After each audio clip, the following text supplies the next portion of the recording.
Pump हाऊसमध्ये निर्माण झालेल्या तांत्रिक अडचणीमुळे राजुरा नगर परिषदेचा पाणी पुरवठा मागील 5 दिवसांपासून ठप्प असल्याने नागरिकांचे मोठे हाल होत आहे।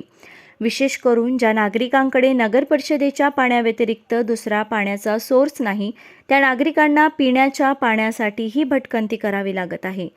त्यातही पहिले 2 दिवस नगर परिषदेने नागरिकांना विद्युत पुरवठा सुरळीत नसल्याने पाणी पुरवठा बंद असल्याचं कारण सांगून दिशाभूल केली। नंतर तांत्रिक कारणाने पाणी पुरवठा बंद असल्याचं कारण सांगितलं गेलं। या सर्व प्रकारामुळे नागरिक संतप्त झाले। भारतीय जनता पार्टी महिला मोर्चाने आज या नागरिकांचा आवाज नगर परिषदेपर्यंत पोहोचवण्यासाठी नगर परिषदेवर भव्य घागर मोर्चा काढला। नगर परिषदेवर हा मोर्चा पोहोचल्यावर महिलांनी नगर परिषदेसमोर मातीचे मडके फोडून नगर परिषद प्रशासनाचा निषेध केला। नगर परिषद अध्यक्ष अरुण धोटे यांच्या विरोधात यावेळी तीव्र निषेधाच्या घोषणा देण्यात आल्या। नगर परिषदेच्या वतीने प्रशासकीय अधिकारी वानखेडे यांनी नागरिकांचे निवेदन स्वीकारले आणि पुढील 24 तासात पाणी पुरवठा सुरळीत करण्याचं आश्वासन दिलं। मोर्चाचे नेतृत्व भाजपचे शहर अध्यक्ष सुरेश रागीट, महामंत्री सचिन भोयर, राधेश्याम अडानिया, नगर परिषदेचे गटनेते प्रफुल्ल कावळे यांनी केलं। जीवन जगण्यासाठी पाणी गरजेचं आहे, परंतु आपली नगर परिषद आपला हा अधिकार आपल्यापासून हिरावून घेत आहे। जर पाणीच मिळालं नाही तर हे जीवनसृष्टी राहणार नाही।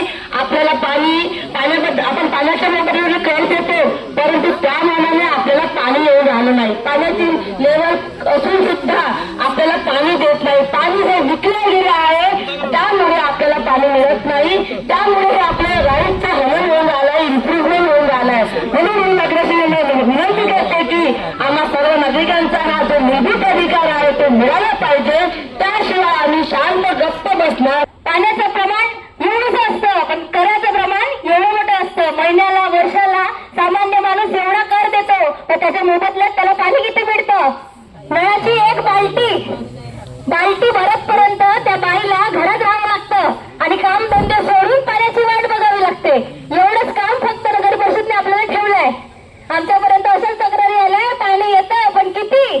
1 बाल्टी 2 बाल्टी, त्याच्यावर पाणी मिळत नाही। मिळालेलं पाणी गढूळ असतं, पाण्यात अळ्या असतात, पाणी शुद्धीकरण होत नाही, पाण्याचा हिरवा रंग असतो, पाण्याचा पिवळा रंग असतो। आपण पाठात शिकलोय पाण्याला कुठलाही रंग नसतो, पण नगर परिषदेच्या पाण्याला कलर कोणता असतो? पिवळा असतो, हिरवा असतो। म्हणजे यांनी पाण्यालाही सुद्धा कलर आणलेला आहे। नगराध्यक्षांना जागा व्हायची खूप गरज आहे। या पाण्याकडे त्यांचं लक्ष नाही आहे, राजुऱ्याचा जनतेकडे लक्ष, नगराध्यक्षांचं लक्ष नाही आहे आणि त्यांना जागा करण्यासाठी